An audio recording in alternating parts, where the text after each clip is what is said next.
We're on page 68. I'm sorry that last class I was a little bit out of it when I was teaching. What, the calmness? Yes, and we're talking about calmness. Calmness is not the same thing as not caring. It's a different character trait. Calmness means it's a balance. It's a balance between rage, anger, and apathy. Somewhere in the middle is calmness, says Rabbi Yonatan Halevy. A person who doesn't care about anything is a different character trait. It's a different person, a different place. We mentioned there are some people who are naturally more inclined to anger, says Rabbi Yonatan Halevy, and people who are naturally more inclined to calmness. And Rabbi Avraham told us last week that according to the Rambam science, there are different fluids in the heart that cause different temperatures. The Hebrew word for this is mezeg. Literally, when you call an air conditioner, you call it a mazgan in Hebrew. Mezeg avir, it doesn't mean the temperature of the air, it means the mixing of different temperaments that create something. Yeah, this is the root of medieval medicine. Okay. West and also Asian medicine. The idea This of different elements and balancing humors and elements and forces that are in the heart. So Rabbi Avraham, the term that he uses for someone who's calm is someone who's well balanced, who's not tipping to either direction too much. You also should know the bottom line of the page. Ki hakas hu hamesit linkama. It's a rov bnei Adam. That anger generally incites revenge in most people. Lives by the sword. Umotir mastema banefesh pnima, and it injects a poisonous hatred into the person's soul. Achen, therefore, im yeh hakas galui v'chazak, page 70, b'tziruf koach nekama, azai tetzeh nekama lapohal. If a person is strong enough to be both angry and exact revenge at the same time, it will be terrible revenge.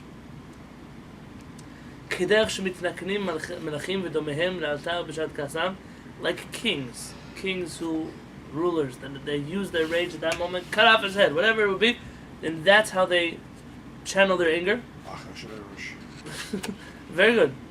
But if a person has light anger, v'nistar, and he's trying to conceal it, b'tzeruf el azlat yad lekach nekama me'ara, and he's the kind of person, like most of us, who doesn't have power to exact revenge on somebody right away. So what does that do to a person? Az yotir mastema hamefa'afad b'nefesh pnima, it leaves a boiling anger, a boiling hatred inside of a person's soul. Ulefichach hismicha Torah isur netira el isur nikima, and that's why the Torah puts together both prohibitions of revenge and bearing a grudge. Like it says, lo tikom, do not take revenge, v'lo titor, and do not bear a grudge. Meaning, even if you could not take revenge, don't hold on to it and bear a grudge. Just let it go. These things can also go over generations of people. Sure, family feuds. I'm taking revenge from my grandfather whose land was stolen here, and we're going to burn down. How many generations were we persecuted because we killed Yeshu, so to speak, back in the... Right. Meaning, what are we responsible for these things? Who knows? Like in the Ashkenazi Yom Kippur services, the whole story of the 10 martyrs and how they suffered for what this man said, Yosef HaTzadik, and what do they have to do right now with it? But you're right, this is the kind of thing... This is why the Rambam, if you look in the Rambam's explanation, why the Torah says, Lo tisna et achicha bevavecha, do not hate your brother in your heart. The Rambam says, why not? Why is it different than just hating him overtly? Why is there a problem keeping it in? Says the Rambam, what happens is I come to the Knesset and I hate him. And one week, he steps on my shoe, I don't tell him anything. He bumps into me with a cholent plate, I don't tell him anything. He, I don't know, he screams at my kid, I don't tell him anything. One day he comes in and he says Shabbat Shalom to me the wrong way. I don't like the way he said Shabbat Shalom to me. And I blow up and I punch him into the wall, I smack him. And what happens? You blew up at this person. This person had no idea, because what? He stepped on you, you didn't say anything. You thought you were okay with him. He spilled chont on you, you thought you were okay with him. He screamed at your kid. All of a sudden you come out of the blue and you beat him up. This anger boiled inside of a heart. It says, had you smacked him in the face the first time, you would violate other prohibitions. But you would not have violated the prohibition of do not hate your brother in your heart. this hatred that boils under the surface is very dangerous. Because when it lets loose with all its fury. And Chachamim were trying to warn us against this. But a ruler, somebody who's in a position of authority, a teacher, a parent, a principal, and he has an obligation to administer a certain kind of punishment, discipline. Not out of boiling anger, not out of emotion. He is on a high level of piety, almost like the prophets. This is not called revenge. אלא דרך השנה והדמיון, כמו שאמר בעונשו יתעלה, והיא נקמה מאויבי, אלא נקרא עונש ותגמול. He almost becomes a partner in HaKadosh Baruch Hu, so to speak, who also exacts a certain kind of justice in the world. What do I mean? There's a teacher in school. The kid's always bullying another kid. I want to be calm. I want to practice my midot. I want to work on my character traits. There's another kid in your class who's being bullied. Your job now is not to exert this self-control that you have of not administering revenge. Rather, now is the time to use it not out of anger, not out of emotion, out of I have to make sure that this child is safe and the other one stops hurting him. And then we almost step into the role, almost the creator-like role.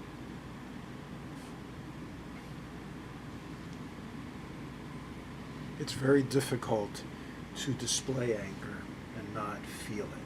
Very good. Very difficult. Very good.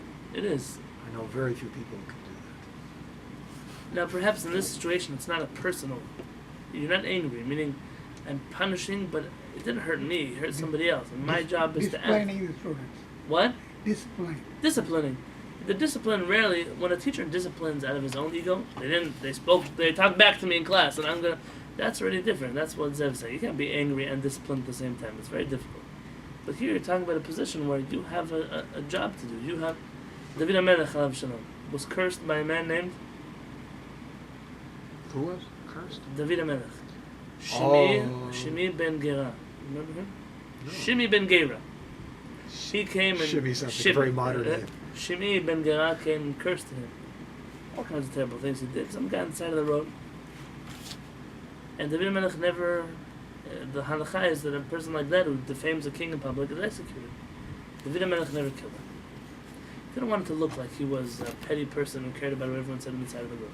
But when David HaMelech was passing away and he handed on the baton of leadership to his son Shlomo, he said, Shlomo, one of your first tasks as being king is to execute Shimi ben Gera, because he violated a law.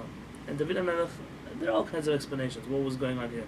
But imagine for a moment, he knew that him executing would look revengeful, would look like he was instead he knew there was a halakha. This man had to be put to death, and there was someone else that was better equipped to do it. Vakas, anger. Was there such a thing as a hanging king like there is a hanging Sanhedrin? Interesting. I'm not familiar enough with It seems like the kings killed Kehillat more than Melachim. Sanhedrin. Kings had the power to king without a judge or jury. The reason for this was meant to keep a certain law and order in place. Obviously, there are people who could abuse this power. We saw Achav on Shabbat. They killed right. all the prophets. There was a... Yeah, I don't know enough about rabbinic literature on kings to know what their attitudes were towards such a thing. My wife would There are probably some be more good familiar. kings and bad kings. Yes, Oh, yeah. that's true. That's true. And we seem to have had more bad kings than good kings, unfortunately. It's interesting that throughout the 1,000 years that we had prophets, Am Yisrael was worse than when we lost prophecy and gained the model of having rabbis leading the Jewish people and not prophets. A lower level of connection brought out a higher level of kedusha, of holiness and observance. A higher level of connection brought about a much higher level of evil and destruction inside of the Jewish people. I have a whole Potential. Like a law of theory, physics. philosophy on it, but it seems to be that we might have been better off in the days after the prophets. And the hope is, that's why we pray for a Mashiach, a leader who will be both prophetic and also a Chacham. You can't, the models are, it's an interesting discussion to have. It's almost like having a very powerful planetary influence pulling when you have a Navi, and it can pull you in extreme directions. very holy or very. So this is in general the law of like Jewish physics. Wherever there's extreme holiness, also extreme evil. It seems like Rav Kook has an attitude towards this where he says that prophets were focused on a bigger picture. They were focused on the Beit HaMikdash. They were focused on rebuilding, on the Jewish people, on where were the Jews compared to the rest of the world. And when you're dreaming about a greater picture, how you put it into detailed action, often there's you miss out on that. And the people were so enthralled with the big idea, but they had no way to tangibly act on it. Whereas by the Chachamim, you don't find Chachamim talk to you about the third Beit HaMikdash, about the Jews and the non-Jews and the world and philosophy. Chachamim focused on the mitzvot. They instituted washing your hands in the morning. They instituted lighting Shabbat candles. They instituted, what do? They focused on details, a short-term vision. But that short-term vision had tangible steps every minute of my day, what I do in order to make sure that I don't do avirot. And it seems that that attitude of short-term, long-term, short-sighted, long-sighted, needs to be combined to have a successful ruler. And when we have one or the other, we sometimes get lost. Vakas, anger, מביא לידי פגמים גדולים, brings about the terrible faults. ופשיעות חמורות, into great sins. כי הוא מעביר את האדם על דעתו ממש כשיכרון. It brings a person to go crazy, to become reckless, to lose his mind. And mamash as if he was keshikaron is an interesting way to translate that word. It would be a shiko, a drunk, is the root of this word. It makes a person act like he's a drunk. You should know.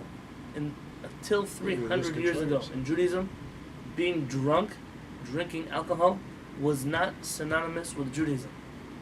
It sounds like, oh, you go to shul, you drink HaShamayim, you go to Kiddush, you drink HaShamayim. Nowhere in our culture, nowhere in our religion was alcohol, aside from wine. Nowhere was a part of our culture. This culture developed in Russia, where it was cold and people drank vodka all day long to stay warm or for whatever reason they drank. It is not a Jewish thing to drink.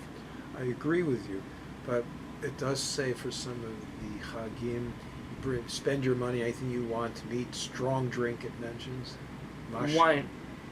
Strong wine? Wine. They didn't potent have like... alcohol. They had beer. In times of Gemara, you see beer.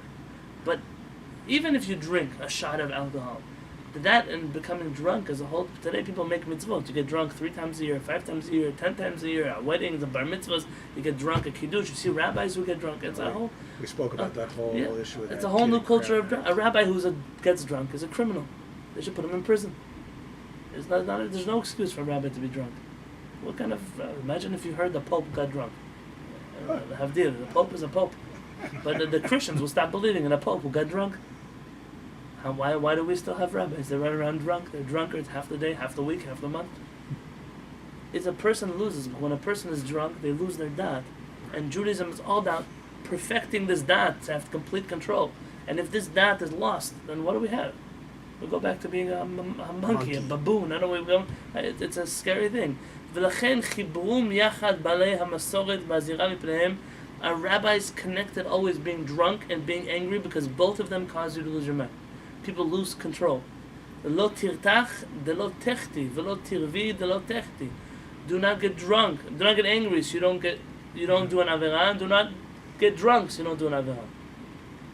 וכבר הרבינו לדרוש בחלקים הקודמים. We've already mentioned earlier, again if I'm not mistaken, these are, when he says earlier, these are parts of the Maspik Lov Hashem that we do not have anymore. Parts of the manuscript that were lost. Bignut HaKaas and the disgustingness of anger, HaMevil Lidei Pgamim ve'avonot harbe, that brings about all kinds of sins. וכאן נחזור על מקצת הדברים, למען רציפות המאמר וסדרו. But we will repeat some of these things in brief in order to make this section flow a little bit better, B'ezrat Hashem. And so we do have a little bit, because Rabbeinu Avraham will quote in briefly what he wrote us before, and we lost. B'ezrat Hashem, we will do that tomorrow, but perhaps the message of this is anger causes a person to lose their mind, causes a person to lose their control over themselves. And there's a balance. Holding in anger is not the solution either. Holding in anger causes a person to just blow up some other time. Rather, we're trying to focus what is the character trait of calmness, how to reach a place where we don't even reach anger. It's not that we reached anger and then jumped off it. So we don't allow things to work us up that much. So that's really a discussion for tomorrow.